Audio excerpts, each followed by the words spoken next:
사람들이 아기들까지 예수님께 데려와서 쓰다듬어 주시기를 원했지요. 하지만 제자들은 그들을 꾸짖었습니다. 왜 꾸짖었을까요? 뜬금없이 이 시골 장터의 약장수 멘트가 떠오릅니다. 애들은 가라, 애들은 가. 왜 그럴까요? 일단 돈이 안 되죠. 또 궁금해서 아이들이 자꾸 뭘 물어보거나 산만하게 굴면 사람들이 집중하지 못하게 되니까 손해를 보게 돼서 그런 것일지. 아무튼 이 당시에 예수님의 제자들도 사람들이 아이들을 또 아기들까지 데려와서 쓰다듬어 주기를 원할 때 제자들은 그들을 꾸짖었죠. 비슷한 생각을 했던 건 아닐까요? 제자들이 꿈꾸는 하나님의 나라, 그 나라를 이루어가는데 아이들은 도움이 되지 않죠. 도움이 되기는커녕 오히려 방해가 된다고 생각했는지도 모르겠습니다. 다윗 왕국과 같은 강력한 메시아의 나라를 세우는 데 필요한 것은 아이들이 아니죠. 힘이 필요하고 돈이 필요하고 권력이 필요했다라고 생각했을 겁니다. 제자들의 생각도 당시의 유대인이나 정치 지도자들, 종교 지도자들의 생각과 그리 틀리지 않았습니다. 하지만 예수님의 생각은 이런 제자들의 관점 그리고 당시 사람들의 생각과는 정반대였습니다. 17절에 내가 진정으로 너희에게 말한다. 누구든지 어린이와 같이 하나님의 나라를 받아들이지 않는 사람은 거기에 들어가지 못할 것이다. 충격적인 말씀이죠. 어린아이의 어떤 면이 그렇다면 하나님 나라에 들어가는 데 합당한 것일까? 어린아이 같다라는 것은 어린아이처럼 순박하고 착한 것을 말하는 것이 아닙니다. 어린아이는 순박하지도 않고 착하지도 않습니다. 모든 인생은 나면서부터 죄악이고 또 진노의 자녀이기 때문에 그렇죠. 그런데 예수님이 어린아이와 같다라고 말씀하신 것은 단 한 가지 성격, 아이들은 의존성을 갖고 있기 때문에 그렇습니다. 왜냐하면 아이가, 특히 아기가 부모에게 의존하지 않으면 아기들은 살 수 없습니다. 말하자면 하나님께 의존하지 않으면 살 수 없다는 것이죠. 이처럼 하나님께 철저하게 의지하지 않으면 살 수 없다고 여기는 사람들이 하나님 나라에 들어가게 될 것이다 라는 말씀입니다. 이 점에서 이 어린아이와 또 아기들과 대조되는 인물이 그 다음 이어지는 말씀에 소개되는 지도자입니다. 18절에 보면 어떤 지도자가 예수님께 묻습니다. 선하신 선생님, 내가 무엇을 해야 영생을 얻겠습니까? 이 사람은 지도자죠. 힘 있는 사람입니다. 또 나름대로 권력도 있겠죠. 또 나중에 보면 부자라고 합니다. 그러니 이 사람은 자기 힘으로 뭔가를 이루고 성취하고 얻을 수 있는 그런 사람이라고 스스로 자부했을 것이고 다른 사람들도 그렇게 생각했겠죠. 그러니 이 지도자가 예수님께 묻는 질문도 그렇습니다. 내가 뭘 하면 영생을 얻겠습니까?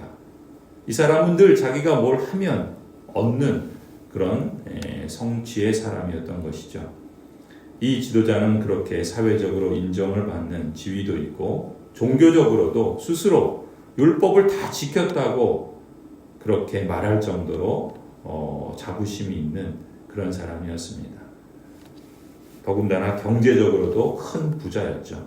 당시의 유대인들의 시각에서는 이런 사람은 정말 천국의 하나님 나라에 가장 가까운 사람이었습니다. 부자는 하나님의 축복을 받은 증거라고 여겼고 종교적으로 율법을 다 지켰다는 것은 율법에 흠이 없는 것이고 더군다나 사람들의 인정을 받고 있는 지도자였기 때문에 이런 사람이야말로 하나님 나라에 들어가는데 가장 최적화된 그런 사람이라고 할 수 있었던 것이죠. 본인도 그렇게 생각했고 다른 사람들도 그렇게 여겼던 겁니다. 한마디로 뭘 하면 영생을 얻을 수 있는지 말만 해주면 자기 힘으로 뭐든 다 할 수 있다라는 자신감과 능력을 갖고 있는 사람이었던 것이죠. 그런데 정작 예수님은 이런 지도자에게도 여전히 부족한 것이 있다라고 말씀합니다. 22절 예수께서 이 말씀을 들으시고 그에게 말씀하셨다. 내게는 아직도 한 가지 부족한 것이 있다. 너가 가진 것을 다 팔아서 가난한 사람에게 나누어 주어라. 그리하면 너가 하늘에서 보화를 차지하게 될 것이다. 그리고 와서 나를 따라라. 예수님의 말씀은 이 사람이 부자라는 것을 알아서 이렇게 말씀하신 점도 있을 겁니다. 그가 소유한 그 많은 부를 다 팔아서 가난한 사람들을 도와주고 그리고 너는 예수님을 따르라 하시는 것이죠. 그뿐만이 아니죠. 어쩌면 예수님께서는 너가 가지고 있는 것을 다 팔으라 하신 것은 그가 갖고 있는 그 사고방식, 자신은 종교적으로 의롭고 사회적으로 인정받는 사람이며 또한 자신은 내가 뭘 하든 무엇이든 다 할 수 있는 능력과 자신감 있는 사람이어서 하나님 나라도 내 힘으로 얼마든지 들어갈 수 있다라고 하는 그 사고방식까지도 다 팔아 넘기라 라고 말씀하시는 것이죠. 이 부자 지도자는 자신이 소유하는 것, 그것으로 얼마든지 하나님 나라에 들어갈 수 있다라고 생각했습니다. 예수님이 앞서 말씀하신 아이의 사고방식과는 정반대죠. 아이는 자기 힘으로는 도저히 들어갈 수 없는 의존적인 존재인데 이 부자는 자기 힘으로 얼마든지 들어갈 수 있다라고 생각하는 그러한 사람이었던 것이죠. 그런 사람이 자신이 소유한 것을 포기한다? 아마 불가능하지 않겠습니까? 하나님 나라에 들어간다라고 하는 생각은 자기를 소유한 것을 팔아서 그렇게 들어간다는 생각은 아예 추호도 못했을 겁니다. 그래서 23절 보면 이 부자 지도자는 어떻게 하죠? 예수님의 말씀을 듣고서 근심하며 그냥 떠나가 버립니다. 한마디로 그는 자신이 소유한 걸 포기하고 싶지 않았던 것이죠. 아니, 그걸 어떻게 포기할 수 있겠습니까? 그걸 포기하면 어떻게 하나님 나라에 들어갈 수 있겠어요? 이러한 사고방식에 꽉 사로잡혀 있고 그것은 쉽게 바뀌지 않았던 것이죠. 무엇보다 그는 하나님 나라가 되었든 이 세상이 되었든 자기 힘으로, 자기 능력으로, 자기 돈으로 얻을 수 있는 것인데 그러한 그 힘의 근원, 자신이 의지하고 신뢰하는 것, 자신의 자신감과 또 자신을 유지하고 지탱하고 자랑하게 만드는 그 모든 것을 포기할 수 없었습니다. 만약 그걸 포기한다면 아마 스스로 목숨을 끊어야 할지도 모른다라고 생각했을지도 모르겠죠. 오늘날 사람들이 그러한 것처럼 참으로 이 사람은, 이 부자는, 이 지도자는 이러한 자기의 힘으로 무엇이든 할 수 있다라고 하는 사고방식에 깊게 젖어 있었던 것입니다. 그러니까 이 사람이 진짜 의지한 것은 하나님이 아니죠. 돈이었고 힘이었고 권력이었고 자기 자신이었습니다. 어린아이같이 하나님을 철저하게 의지한다라는 것은 이 사람에게는 불가능한 일이었습니다. 그걸 포기하면 포기했지 자신이 소유한 것을 포기할 수는 없었습니다. 24절에 예수님께서는 그가 근심에 사로잡힌 것을 보시고 말씀하십니다. 재물을 가진 사람이 하나님 나라에 들어가기는 참으로 어렵다. 부자가 하나님의 나라에 들어가는 것보다 낙타가 바늘기로 들어가는 것이 더 쉽다.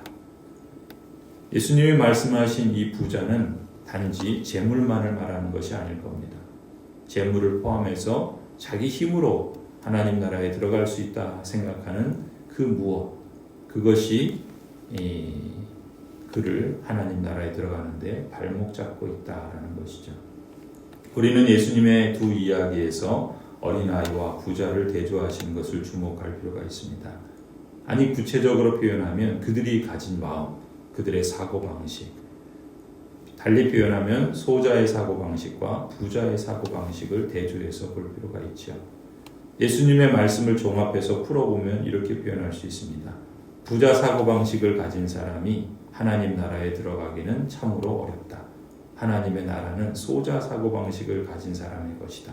내가 진정으로 말한다. 누구든지 소자의 사고방식을 갖지 않은 사람은 하나님 나라에 들어가지 못할 것이다.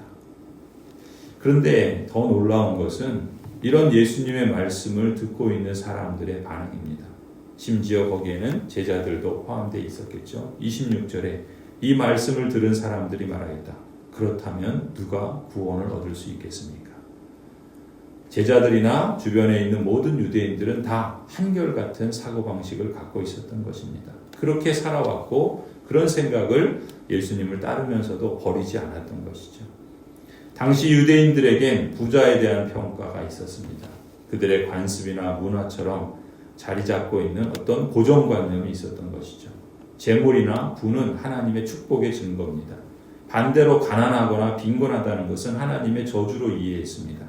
가령 부자였던 욥이 고난을 당해서 가진 것을 잃게 되니까 하나님의 벌을 받았다, 하나님의 저주를 받았다라고 믿었던 것과 같은 맥락입니다. 유대인들에게 있어서 가난은 불편함 이전에 부끄러움과 멸시와 하나님의 진노의 모습이다라고 여겼던 것이죠. 이런 생각이 지배적인 그런 문화 속에서 사는 사람들, 당시 그런 유대인들, 아니 오늘날 이 현대 문화의 자본주의와 물질 만능주의에 사로잡혀 있는 사람들에게 예수님은 그런 매력적인 존재는 아니죠. 예수님께서 하나님의 축복을 받은 부자가 하나님 나라에 들어가는 게 어렵다 이렇게 말씀하시면 도대체 그 이외의 사람들은 더더군다나 어렵지 않겠는가? 당시 사람들의 생각은 이랬던 것이죠. 그렇게 되면 자신들 역시 예수님을 지금 따라다니는 게 왜 그렇습니까? 부자가 되고 싶고 권력을 갖고 싶고 또 뭔가 자신이 원하는 걸 얻고 싶어서 예수님을 따라다니고 있는데, 그렇게 되면 그렇지 못한 자신의 형편들로 볼 때 예수님의 말씀에 따르면 자신들은 도저히 하나님 나라에 들어갈 수 없는 그런 처지 아니겠습니까? 그런 의구심이 들었겠죠. 심각한 회의에 휩싸여서 사람들은 예수님께 이런 반응을 보였던 것입니다. 그렇다면 도대체 누가 구원을 얻을 수 있겠습니까? 그때 27절에 예수님께서 대답해 주십니다. 사람은 할 수 없는 일이라도 하나님은 하실 수 있다. 이 말씀을 사람들이 오해하면 안 됩니다. 하나님은 모든 게 가능하다. 그런데 이 말씀을 내가 원하는 것, 내가 구하는 부, 내가 얻고자 하는 권력, 내가 자랑하고자 하는 힘, 그걸 하나님에게서 얻을 수 있다. 이런 식으로 만약에 예수님의 말씀을 받아들이면 이 부자의 사고방식, 또 당시 사람들의 사고방식을 그대로 갖고 있는 채 하나님만 거기에 수단으로 덧붙이는 것밖에 안 되겠죠. 그것은 예수님이 말씀하신 것과는 정반대의 사고방식을 고수하는 것입니다. 하나님을 할 수 있다라고 말하는 사람이라고 하나님 나라에 들어갈 수 있는 게 아닌 것이죠. 사람들은 누가 구원을 받을 수 있는가 질문했는데 예수님은 누가 구원하실 수 있는가 이런 대답을 하셨다는 것에 주목을 해야 합니다. 다시 말하면 사람들은 구원의 대상이 누구냐 여기에 관심을 갖고 있는 반면에 예수님은 구원의 주체가 누구냐라고 대답하셨던 것이죠. 예수님께서 왜 이렇게 말씀하실까요? 여기서 무엇을 일깨워 주시고자 하시는 것일까요?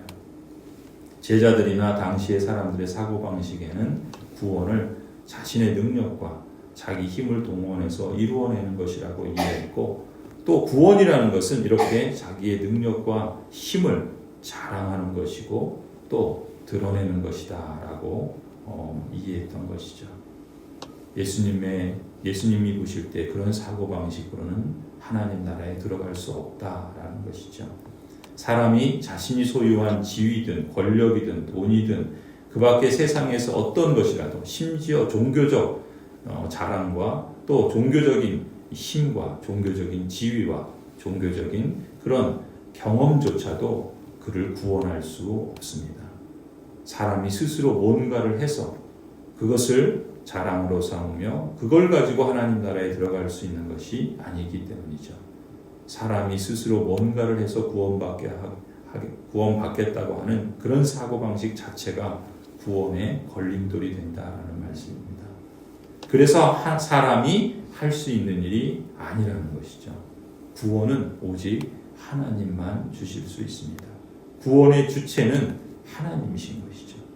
사람의 입장에서는 그렇다면 누가 구원을 얻을 수 있겠습니까 하는 절망감을 갖는 편이 오히려 낫습니다. 그러면 이 사람의 힘으로는 구원받을 수 없구나. 그러니 인생은 참으로 절망적이구나. 이런 절망감에 빠진 인생이야말로 자기 자신을 의지할 수 없고 철저히 다른 힘, 다른 근원을 하나님에게서 찾게 되겠죠. 그럴 때 사람이라면 할 수 없는 그 일이라도 하나님께서 구원해 주실 수 있는 것 아니겠습니까? 하나님만이 가능합니다. 자신이 내세울 수 있는 모든 근거, 돈이든 지위든 권력이든 경험이든 종교적인 의든 심지어 내가 믿었다고 내가 믿었다라고 하는 그 선택조차 그걸 의로 여길 수 없습니다. 자기를 의지하지 않고 그것들을 버리고 오직 하나님만을 전적으로 믿고 따르고 신뢰하고 자신을 버리는 것, 이것이 예수님의 구원 방식이죠. 이처럼 구원을 누가 얻을 수 있겠습니까? 절망할 수밖에 없었던 사람들에게 사람은 할 수 없는 일이라도 하나님은 하실 수 있다라고 하는 예수님의 대답은 오히려 자신의 힘을 더 이상 구원의 근거로 삼지 않고 전적으로 하나님께 맡기고 따르는 사람이라면 누구나 다 구원받을 수 있다는 가능성을 열어주신 것이죠. 그러니까 앞서 깊은 놀람과 회의에 빠져들었던 제자들 가운데 베드로가 자신들의 잘못된 이해와는 다른 예수님의 구원에 대해 눈을 뜨고 이렇게 말합니다. 주님 보십시오. 우리는 우리에게 속한 것들을 다 버리지 않았습니까? 모든 걸 버리고 예수님을 따라왔습니다. 사실 베드로의 대답은 일종의 희망 섞인 확인용 질문이었습니다. 그래서 같은 사건을 기록한 마태복음 19장에 보면은 베드로가 이렇게 말합니다. 이 말씀을 듣고 베드로가 예수께 말하였다. 보십시오. 우리는 모든 것을 버리고 선생님을 따랐습니다. 그러니 우리가 무엇을 받겠습니까? 참 귀엽죠. 베드로의 이 귀여운 질문에 대해서 예수님께서 이렇게 대답하십니다. 29절이죠. 예수께서 그들에게 말씀하셨다. 내가 진정으로 너희에게 말한다. 하나님의 나라를 위하여 집이나 아내나 형제나 부모나 자식을 버린 사람은 이 세상에서 여러 갑절로 받을 것이고 또한 오는 세상에서 영원한 생명을 받을 것이다. 예수님이 말씀하신 것은 그러니까 집 버리고 아내 버리고 형제 버리고 부모 자식 다 내팽겨치고 너만 생각하며 살아라 이런 말씀이 아니죠. 이러한 예수님 말씀하신 것들은 다 사람들이 의지하는 것들입니다. 사람이 의지하는 최후의 보루 같은 것이 바로 이런 거죠. 집이고 아내고 형제고 부모고 자식이지 않습니까? 그런데 이런 걸 버린다는 것은 한마디로 사람으로는 불가능하다라는 것을 인정하라는 것이죠. 오직 하나님만 하신다는 것을 받아들인다는 뜻입니다. 그런 사람에게 하나님께서 복을 주시고 구원을 주시고 이 세상에서의 참된 생명을 주시고 오는 세상에서 영원한 생명의 복을 주시며 그러한 하나님의 온전한 샬롬을 이 세상에서도 여러 갑절로 복을 주신다라는 말씀이죠. 누구든지 제 목숨을 구하고자 하는 사람은 잃을 것이요 누구든지 나와 복음을 위하여 제 목숨을 잃는 사람은 구할 것이다. 오늘 이 말씀을 다시금 되새겨보는 그러한 하루가 되기를 간절히 소원합니다.